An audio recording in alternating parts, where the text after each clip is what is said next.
अस्सलामुअलैकुम, नमस्कार, आदाब। मैं हूं निहाल अख्तर पयामी और आप देखना शुरू कर चुके हैं आपका अपना चैनल, आपका प्यारा चैनल गांव मोहल्ला। पंचायत चुनाव को लेकर प्रचार प्रसार बस थमने वाला है।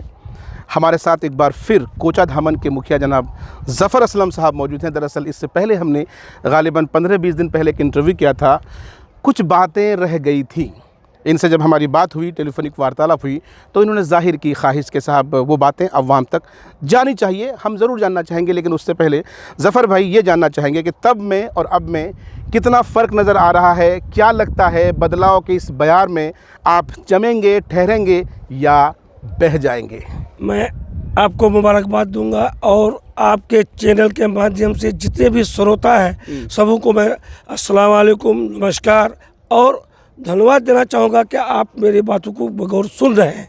देखिए, बदलाव की बात जितनी थी सारी बह गई है। अब लोगों ने फैसला कर लिया है और चूँकि अंतिम पड़ाव पे लोग खड़े हैं, सबों ने सोच विचार करके अपना फैसला मेरे हक में करने का ले लिया है और इंशाअल्लाह काफ़ी वोटों के अंतराल से हम जीतने जा रहे हैं। हम ये जानना चाह रहे हैं कि अब क्यों ऐसा लगता है आपको, मतलब कॉन्फिडेंस जो है आप में वो क्यों है, ये कॉन्फिडेंस के साथ हम जीतेंगे? आपने ऐसा क्या कुछ किया है? देखिए, मैं 24 घंटा अवामों के बीच में रहने वाला आदमी हूँ और अवामों को एक परिवार समझ के मैंने काम किया है। सरकार का जो भी काम आया, चाहे कोई भी मुखिया है वो वही करेगा, उससे हटके नहीं कर। लेकिन मैंने अवामों को जोड़ के रखने का काम किया है, एक परिवार मान के चला है और यही मेरी खासियत है, यही मेरी पूंजी है। मैंने अवामों से रिश्ता नाता तोड़ा नहीं बल्कि जोड़ के रखा है और जो लोग अभी मेरे मध्य मुकाबिल खड़े हैं,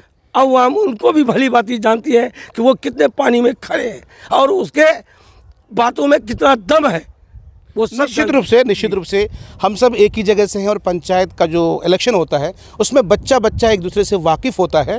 खैर, बहरहाल सीधा आपसे जानना चाहते हैं सर कि अगर दोबारा से जनता आपको मौका देती है, दोबारा से जिता देती है, कुछ मैनिफेस्टो है, कुछ है प्लानिंग कि अगर हम जीत जाते हैं तो आने वाले 5 साल में ये काम करना है? हाँ, बिल्कुल प्लानिंग है। प्लानिंग ये है कि शिक्षा में भाई बहुत गुणवत्ता लाने की ज़रूरत है और हमारे यहाँ सबसे ज़्यादा पेयजल का मामला है। पानी का बहुत ज़्यादा आयरन है, जिसके वजह से आदमी के स्वास्थ्य पर उसका ज़्यादा। कुमार साहब का वो जल नल योजना चल रहा है, लेकिन वो जब तक उनके एजेंसीज काम करने लगेगी ज़मीनी सतह पर काम सही नहीं हो सके। कहीं ना कहीं आप ये कहना चाह रहे हैं कि जनता अगर दोबारा मौका देगी तो जो कमियां रह गई हैं जल नल योजना में, जिनके घरों में पानी नहीं पहुंचा है, सुचारू रूप से पहुंचाने का काम करेंगे। बिल्कुल वो एकदम उसी इस पर हम बात कर रहे थे। चलिए, एक आपने शिक्षा की बात की, एक आपने पानी की बात की, और क्या करेंगे? अब उसके बाद जो है स्वास्थ्य क्षेत्र में ही है। स्वास्थ्य क्षेत्र में यही है कि भाई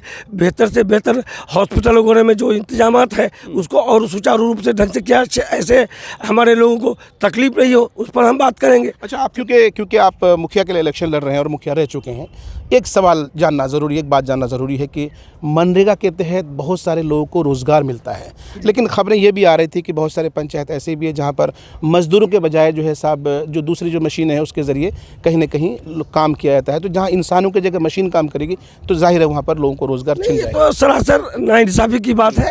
हम कहते हैं कि सरकार का मकसद जो है लोगों को रोज़गार देना है और हम जो जीत के आए हैं या जीत के आएंगे फिर से इंशाअल्लाह, तो भाई हमारा मकसद ये है कि हर हाथ को काम मिले।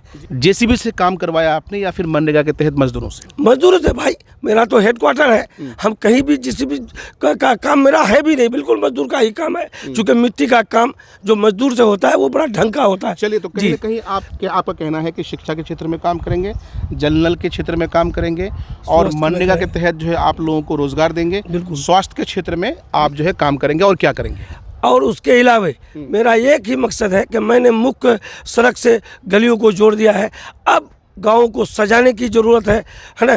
मैं अब छोटा गलियों को हम बेहतरीन ढंग से सुसज्जित करने का काम करेंगे। बस हमारा यही मकसद है कि एक बार अल्लाह हमको मौका दे दे, गाँव मेरा को सजा देंगे और मेरा पंचायत आदर्श पंचायत बन जाए, यही मेरा मकसद है। अभी मैं आपको एक बात बता दूं निहाल भाई, अभी इतने लोग गिर गए हैं कि जितना भी एनुअल प्लान है ना, जीपीडीपी जिसमें कहते हैं कि हम लोग 1 साल पहले अपना जो काम करेंगे उस पर हम डाल देते हैं।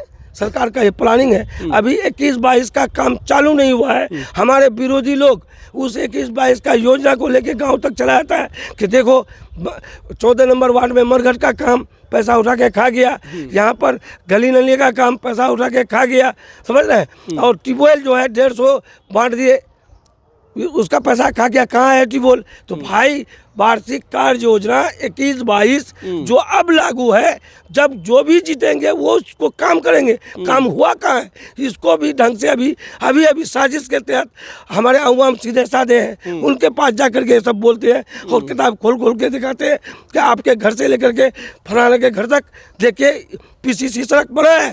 बोले नहीं, देखो पैसा उठा के खा गया। ट्यूबवेल 3 करोड़ का पैसा खा गया, है ना।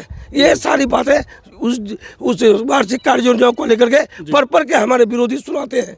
और सुनने में तो यहाँ तक आया है कि उसका हैंडबिल छाप करके बोले बांटेंगे, और उससे ज्यादा और गिरने की बात हम क्या करें। चलिए हम लोग हमारे अभी विरोधी कोई कसर नहीं छोड़ते हैं हमें बदनाम करने के लिए, लेकिन अल्लाह का शुक्र है अवाम टस से मस नहीं करता है।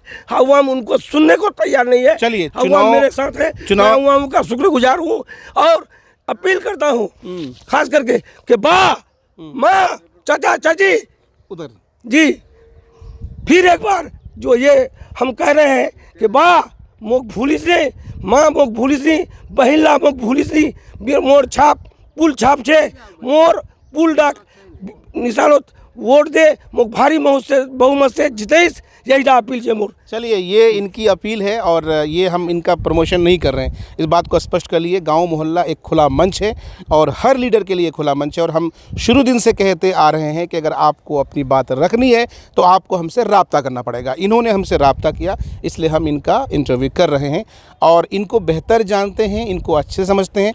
आप दूसरे उम्मीदवार को भी बेहतर समझते हैं, बेहतर तरीके से जानते हैं। आपको जो अच्छा लगे उनको वोट करिए, लेकिन वोट ज़रूर करिए। अल्लाह हाफ़िज़।